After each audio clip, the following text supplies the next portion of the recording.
மாண்புமிகு தமிழக முதல்வர் ஜோசப் விஜய் அவர்கள் இத்தனை தொகுதி தமிழ்நாட்டில் இருக்கும்போது பெரம்பூர்ல ஏன் நின்றார்? ஊடகங்களை துண்டிக்காம போடணும். அதேதான் நான் உங்ககிட்ட கேக்குறேன். அத்தனை தொகுதி இருக்குல்ல, நீ ஏன் காரக்குடியில மட்டும் நின்ன? நீ கேட்ட ஒவ்வொரு கேள்வி என்ன செருப்பால் அடிச்ச மாதிரி இருக்குடா. நீங்க நல்லது எதையும் கொண்டு வரதிலே நீங்க சத்தியம் பண்ணிருக்கீங்க. படம் இருக்கேன் உடன் பிறந்தாங்க.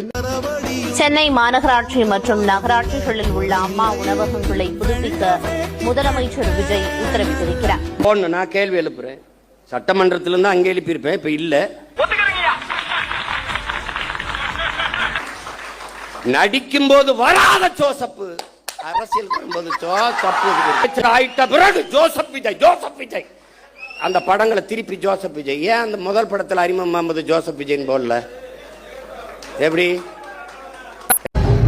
ஓ அப்படியா விஷயம்? ஒரு நிமிஷம். நாம் தமிழர் கட்சி சீமான் செபாஸ்டியன் சீமான் கிறிஸ்தவ குடும்பத்தில் பிறந்து கிறிஸ்தவராக வளர்ந்ததற்கான ஆதாரங்கள் அம்பலம்.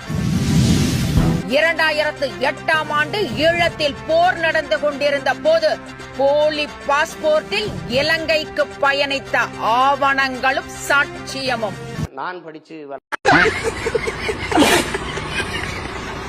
நாங்க என்ன பொய் சொல்லிட்டே தினம் நினைக்கிறீங்களா?